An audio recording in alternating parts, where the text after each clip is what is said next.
여기서부터 불금이라는 단어가 나왔습니다. 불금.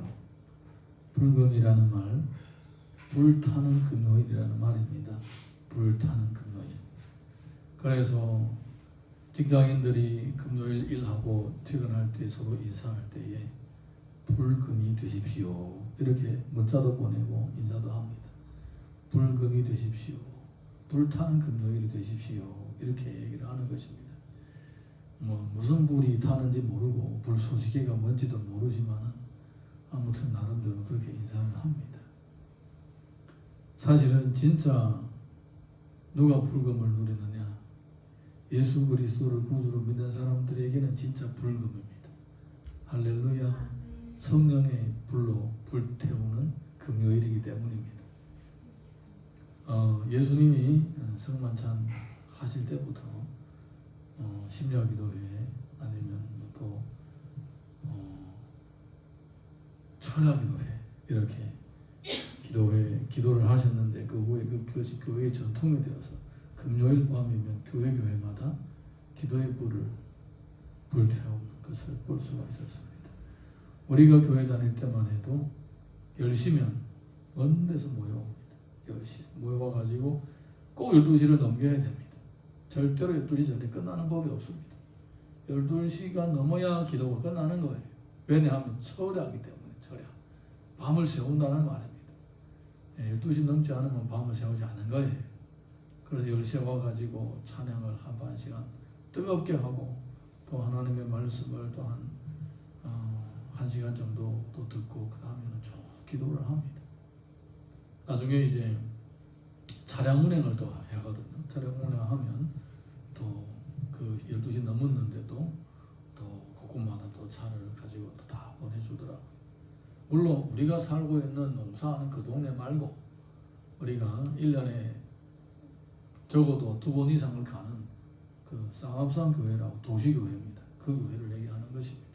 그 교회는 그 주변에 한 200-300km 사이에 그에 있는 핵심 중심 교회였기 때문에 그 교회가 모든 것이 모델이 되었습니다. 근데 그렇게 뜨겁게 기도를 하더라고요.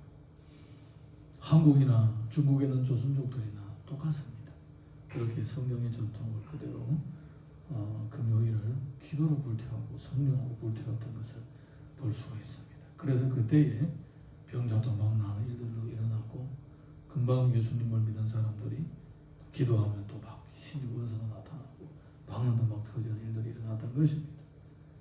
요새는 철야 안 합니다. 힘들다고.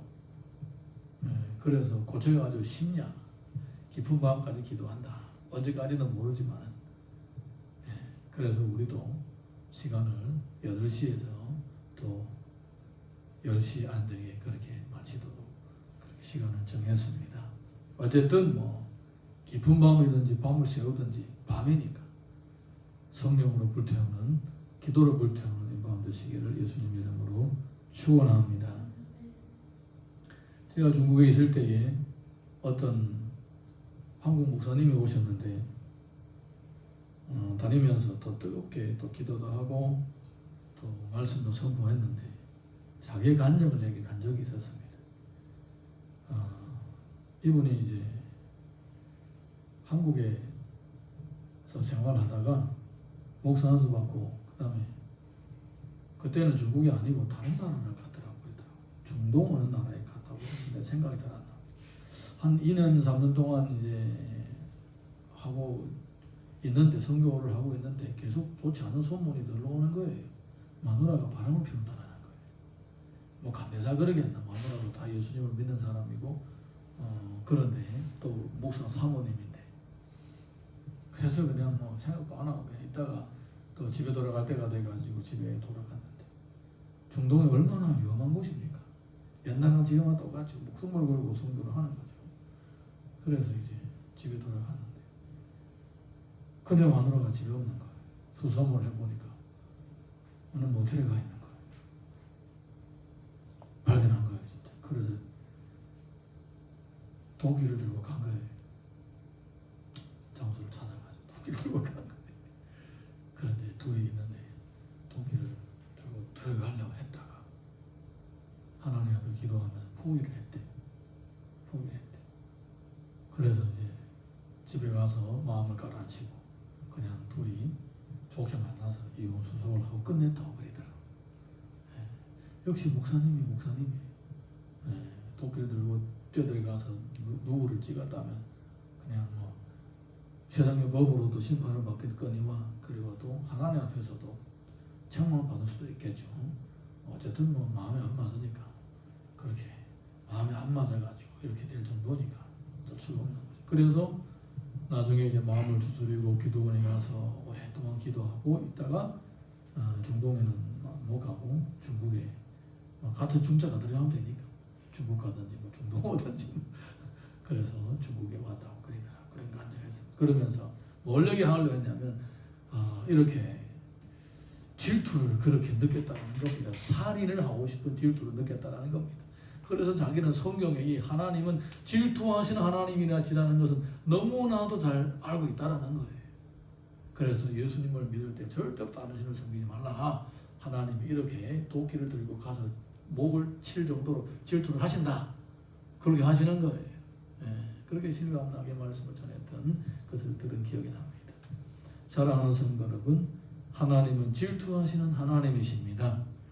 하나님 외에 다른 어떤 우상을 섬기는 것을 보게 되면 진짜 그 목사님이 도끼를 들어가서 목을 칠 정도로 분노가 이제 불타는 거예요. 분노가 불타는 거예요. 그렇게. 자, 우리 오늘 본문의 말씀, 그 분노로 불타시는 하나님의 모습을 한번 보도록 하겠습니다. 에스겔 8장 1절에서 2절 시작. 여섯째 해 여섯째 달 초다새에 나는 집에 앉았고 유다의 장로들은 내 앞에 앉아 있는데 주 여호와의 권능이 거기에서 내게 내리기로 내가 보니 불같은 형상이 있더라. 그 허리 아래의 모양은 불 같고 허리 위에는 광채가 나서 단추 같은데 하나님의 모습이 불 같은 거예요. 밑에는 불타는 것 같고 위에는 너무나 불타가지고 단새와 같이 됐다라는 겁니다. 불탈 정도가 아니고 최고로 다다라 올랐다는 것을 보여주고 있는 것입니다. 성경에 보게 되면 하나님은 불이시다라는 모습을 많이 나타나고 있습니다. 출애굽기 3장 1절에서 2절 봅니다. 시작. 모세가 그의 장인 미디안 제사장 이드로의 양떼를 치더니 그 떼를 광야 서쪽으로 인도하여 하나님의 산 호렙에 이르매 여호와의 사자가 떨기나무 가운데로부터 나오는 불꽃 안에서 그에게 나타나시니라. 그가 보니 떨기나무에 불이 붙었으나 그 떨기나무가 사라지지 아니하는지라. 하나님은 불꽃 가운데서 나타나셔서 모세를 부르셨습니다. 이런 불꽃은 무엇을 의미하겠습니까? 그 고난당하고 있는 이스라엘 백성들의 모습을 보여주고 있는 것입니다. 그들의 고난이 마치 불에서 활활 타는 것처럼 그렇게 고통스러운데 그런데 그들은 죽지 아니하였더라. 이런 부분이 한 부분이 있고 또 이 불꽃은 뭘 의미하겠습니까? 이 불꽃은 그 이스라엘 백성들을 향한 하나님의 열정이기도 합니다. 하나님께서 나타날 때 불로 나타나시는 것입니다. 레위기 9장 23절 24절 보게 되면 이런 내용이 있습니다. 시작. 모세와 아론이 회막에 들어갔다가 나와 백성에게 축복하며 여호와의 영광이 온 백성에게 나타나며 불이 여호와 앞에서 나와 제단 위에 제물과 기름을 사른지라. 온 백성이 이를 보고 소리를 지르며 엎드렸더라.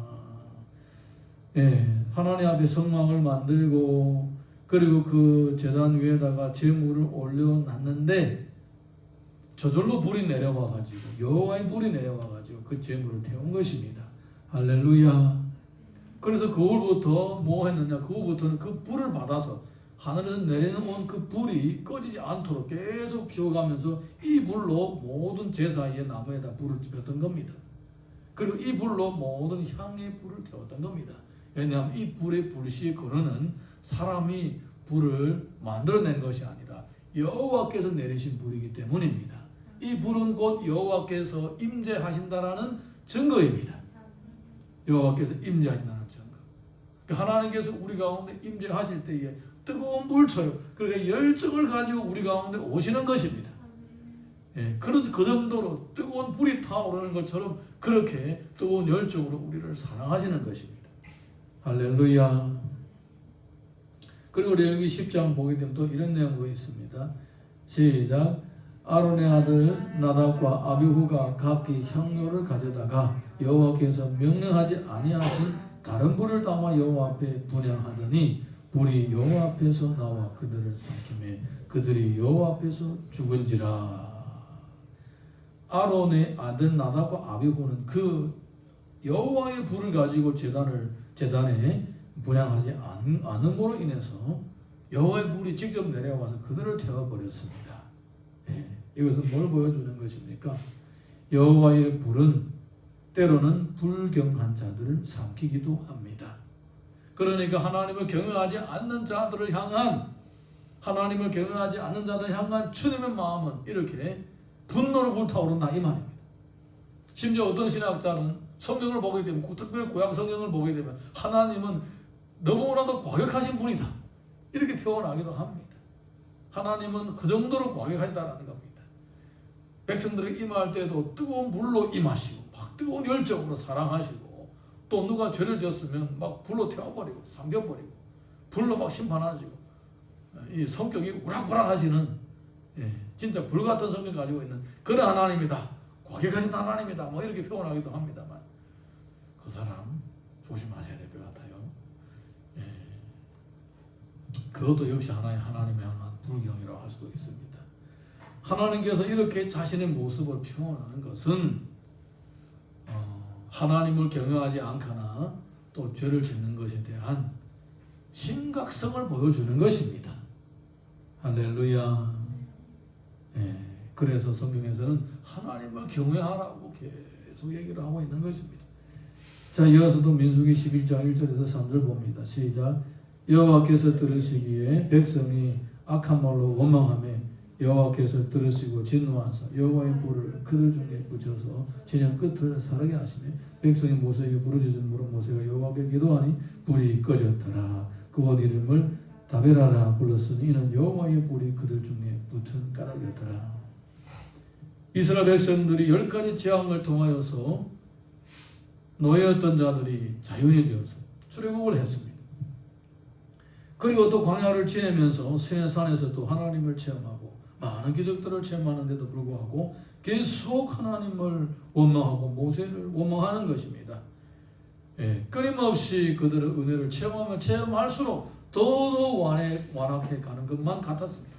그래서 하나님께서는 그들의 진행 가운데 불을 던져버리시는 거예요. 이와 같이 아론의 두 아들과 같은 이런 불경한 자들, 그리고 또 이렇게 수많은 은혜를 받았지만은 감사하지 못할 지언정 오히려 원망과 불평이 끊이지 않는 자들 향한 하나님의 진노를 보여주시는 것입니다. 뭘로 보여주냐? 불로 보여주시는 것입니다. 불로 보여주시는 것입니다. 그렇게 하나님께서는 자신을 불로 나타나시는 것입니다. 조용하게 뭐 이렇게 하지 않고 뜨거운 불이 나타나가지고 하나님의 자신의 마음을 표현하시는 것입니다. 여러분, 어떤 불을 원하십니까? 뜨거운 열정으로, 뜨거운 사랑으로 임하기를 원하십니까? 아니면 분노로, 심판으로 임하시기를 원하십니까? 늘 주님을 경외함으로 그 뜨거운 열정을 가지고 우리를 찾아오신 그 주님의 사랑을 깊이 체험할 수 있기를 예수님 이름으로 축원합니다. 에스겔 8장 3절 4절 이거 봅니다. 시작. 벼서 내 머리털 한 모순을 잡으면 주의 영이 나를 들어 천지 사이로 올리시고 하나님의 형상 환상 가운데서 나를 이끌어 예루살렘으로 가서 안뜰로 들어가는 북향한 문에 이르시니 거기에는 질투의 우상, 그 질투를 일어나게 하는 우상의 자리가 있는 곳이라. 이스라엘 하나님의 영광이 거기에 있는데 내가 들에서 본 모습과 같더라. 예루살렘은 하나님의 영광이 머물도록 구별된 특별한 곳입니다. 구별된 곳이라는 것입니다. 이곳은 내 구역이다 이런 뜻입니다. 우리가 예전에 처음에 아주 깊숙한 농장 쪽으로 이사를 갔을 때 보면 주인이 없는 땅이 많아요. 주인이 없는 땅이 많아요. 그냥 들판입니다. 전체적으로 나라 땅인데 그냥 쑥대밭이고 갈대 자라고 작풀이 자라고 그렇습니다.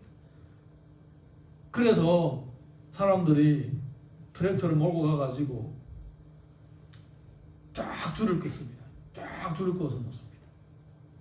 밭을 이렇게 갈아서 번져가지고 줄을 쫙 만들어 놓습니다.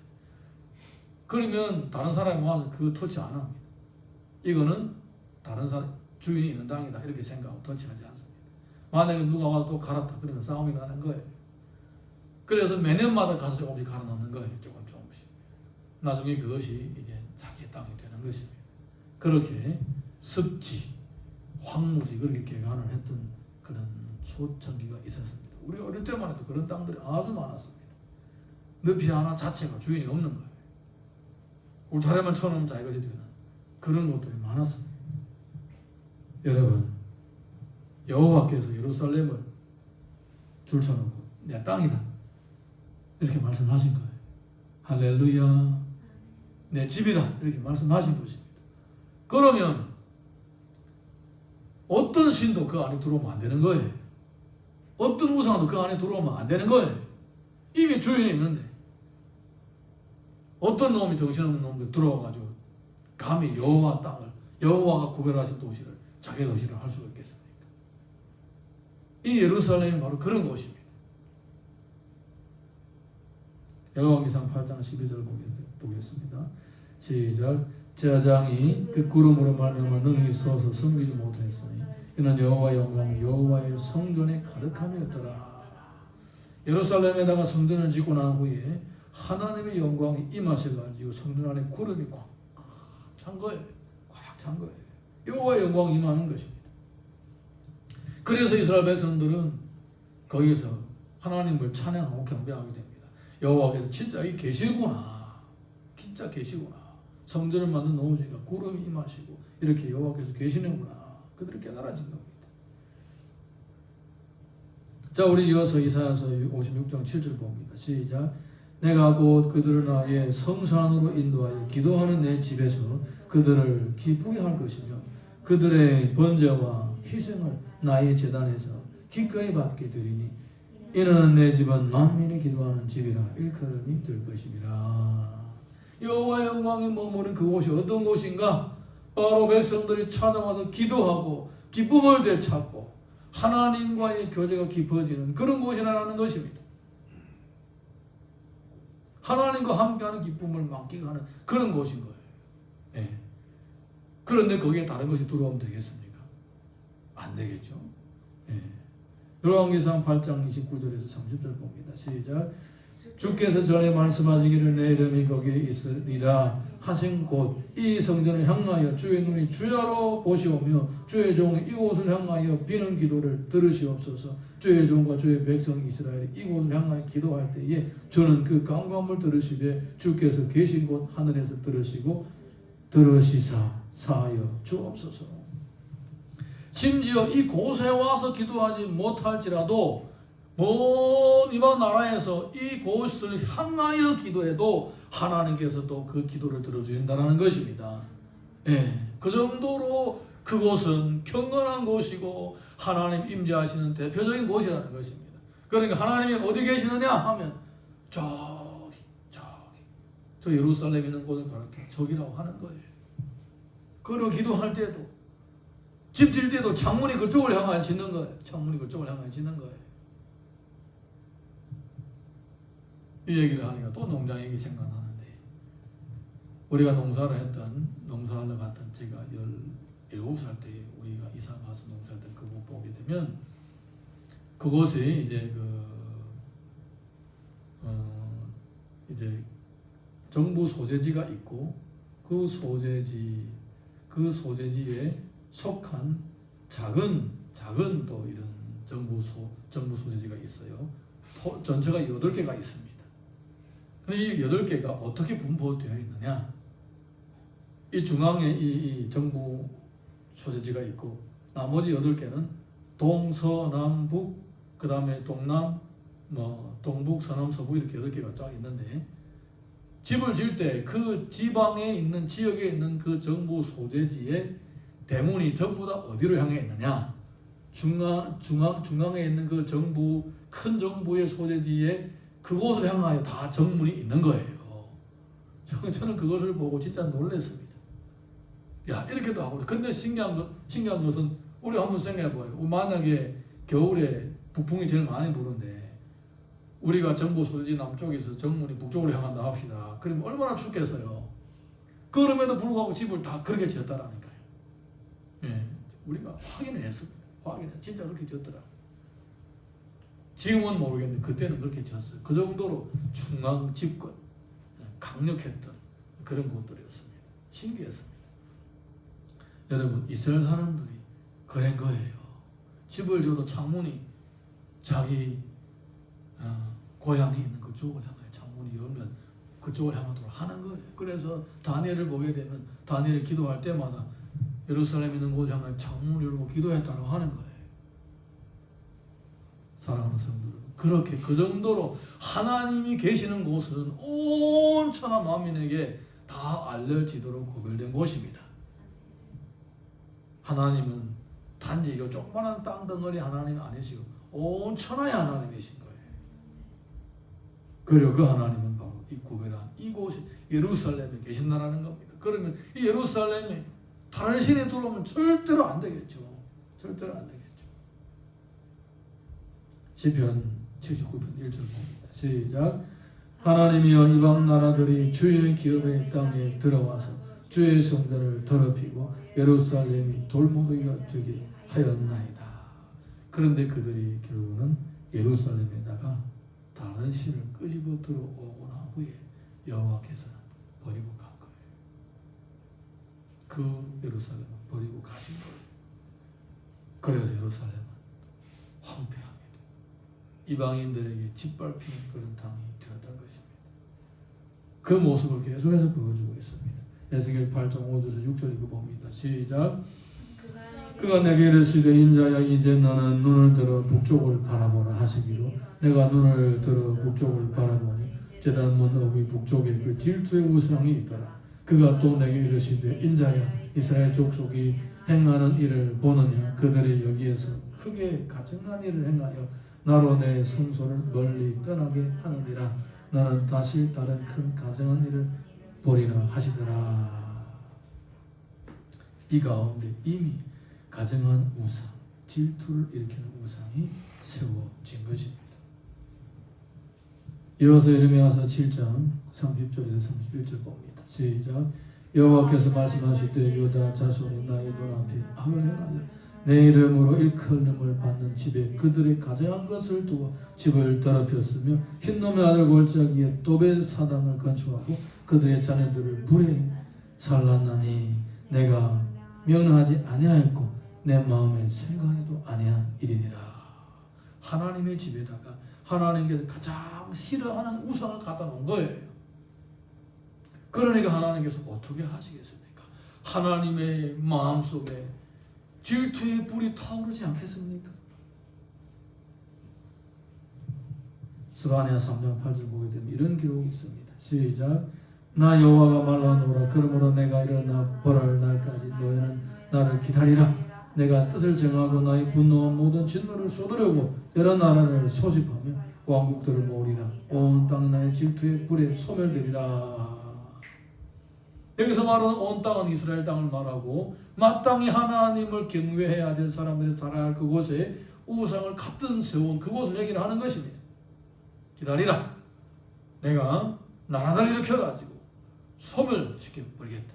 그렇게 말씀하시는 것입니다.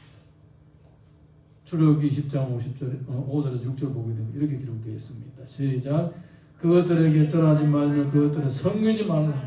나 내 하나님 여호와는 질투하는 하나님인즉 나를 미워하는 자의 죄를 갚되 아버지로부터 아들에게로 3,4대까지 이르게 하거니와 나를 사랑하고 내 계명을 지키는 자에게는 1,000대까지 은혜를 베푸느니라. 하나님은 질투하시는 하나님이십니다. 하나님을 믿는 성도가 하나님이 아닌 다른 존재를 섬기고 있을 때에 하나님의 마음, 질투의 불이 활활 타오르게 되면서 심판의 불로, 진노의 불로 임하게 되시는 것입니다. 그러므로 우상을 섬기는 자에게는 하나님을 믿는다고 하지만은 하나님을 섬기지 않고 다른 존재를 섬기는 자에게는 이제 하나님의 진노가 임하게 될 것입니다. 사랑하는 성도 여러분, 절대로 그냥 지나가는 건 얻지 마십시오. 혹시라도 우리가 하나님이 아닌 다른 존재를 우상화하고 섬기고 있다면 그것은 하나님의 축복이거니와 하나님의 진노의 불이 임하고 있다는 것을 알 수 있습니다. 신명기 4장 24절 보게 되면 이런 기록이 있습니다. 시작. 내 하나님 여호와는 소멸하는 불이요 질투하시는 하나님이시니라. 하나님은 그의 질투심을 일으킨 우상 숭배자들을 불러 쏟아버리겠다고 합니다.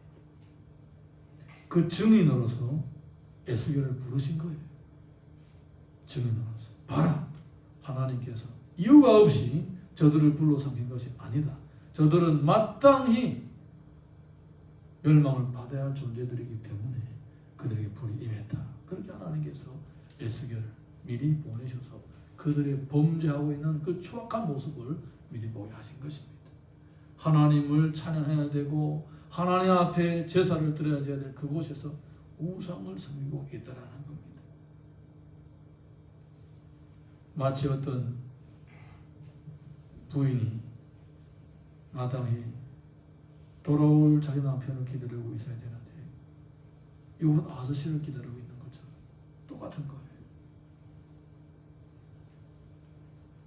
과연 그것이 하나님의 진노를, 하나님의 질투를 일으키지 않겠습니까? 나홈서 1장 2절에서 3절 우리 한번 읽어보겠습니다. 시작.